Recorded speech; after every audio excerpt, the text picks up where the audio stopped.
हमारे हाल पे लिखने किताब आए हैं, सलाम कीजिए अली जनाब आए हैं, ये 5 सालों का देने हिसाब आए हैं। 48 साल पहले गुलजार साहब ने फिल्म आंधी के लिए ये गीत लिखा था। गीत ने आपातकाल में कई नेताओं पर चोट की। कहते हैं कि गीत सुनकर चुनावी मौसम में मेंढक जैसे निकलने वाले नेता बंगले झांकने लगे थे। 2024 का लोकसभा चुनाव चंद महीनों के फासले पर है। फिर से मुद्दे निकल रहे हैं, फिर से दर्शन के लिए दर्शन हो रहे हैं। नया दर्शन राहुल गांधी का है। दर्शन के केंद्र में हिंदू है और दर्शन के चारों तरफ वोट ही वोट है। राहुल का हिंदू पर दर्शन भरा लेख भारतीय जनता पार्टी को नागवार गुजरा। मीनाक्षी लेखी ने उन्हें चुनावी हिंदू करार दे दिया। राहुल गांधी ने सोशल मीडिया प्लेटफॉर्म एक्स पर सत्यम शिवम सुंदरम का नाम लेख लिखा। लेख में राहुल गांधी ने हिंदू की भाषा, परिभाषा, विचार, कर्म, दर्शन सब कुछ बता डाला।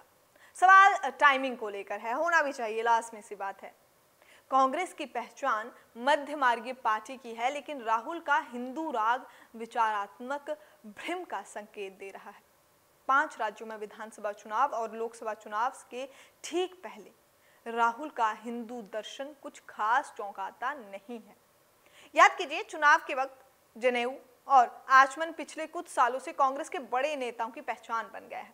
अभी 1 महीना पहले ही तो मध्य प्रदेश के पूर्व सीएम कमलनाथ ने छिंदवाड़ा में बागेश्वर धाम वाले धीरेन्द्र कृष्ण शास्त्री की कथा का आयोजन किया था।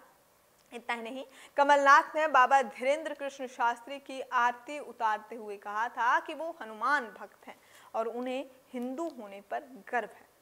हिंदू बहुसंख्यकों को लेकर कांग्रेस के दिल में कुलबुलाहट है और उसे अंदाजा ये है कि जो भी उद्यनिधि जैसे INDIA गठबंधन यानी इंडिया गठबंधन के नेताओं ने इसमें एक बेदार करा दिया है।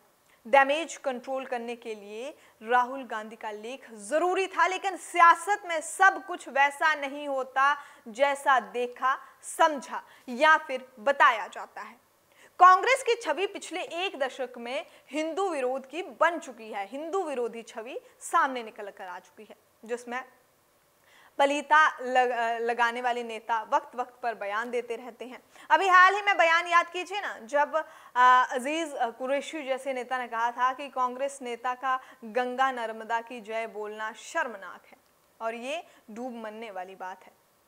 और तो और कांग्रेस के बड़े नेता राशिद अलवी ने तो चंद्रयान को लेकर चंद्रयान का जो बिंदु था जिसका नाम शिव शक्ति पॉइंट रखा गया, लैंडिंग पॉइंट शिव शक्ति, उस नाम पर भी ऐतराज जता दिया था।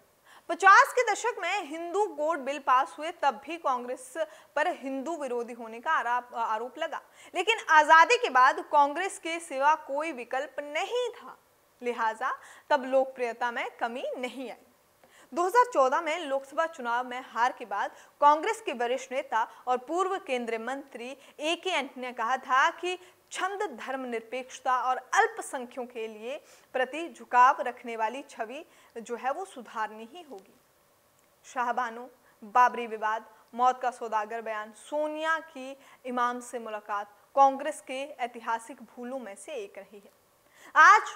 आज हालात ये हो गए हैं कि भारतीय जनता पार्टी ने नैरेटिव सेट कर दिया है कि कांग्रेस तो हिंदू विरोधी ही है। कांग्रेस की छटपटाहट समझ आती है। अल्पसंख्यक वोट बैंक तो वैसे ही क्षेत्रीय पार्टियों में जो है वो छटके पड़े हैं। इधर हिंदू वोट भी जा रहा है, वो अलग। देश की सबसे पुरानी पार्टी ने भारत पर सबसे ज्यादा समय तक राज किया, लेकिन आज सिर्फ 7 राज्यों तक उनकी सरकार सिमट कर रह गई है। हिमाचल प्रदेश, राजस्थान, छत्तीसगढ़ में कांग्रेस की सरकार है। बिहार, झारखंड और तमिलनाडु में कांग्रेस पार्टी गठबंधन में है। वहीं कर्नाटक में कुछ दिन पहले ही चुनाव जीता है। चलिए, आईना के इस एपिसोड में आज के लिए बस इतना ही। आप देख रहे थे इंडिया समाचार 27। मैं हूं आपके साथ स्वाति ठाकुर।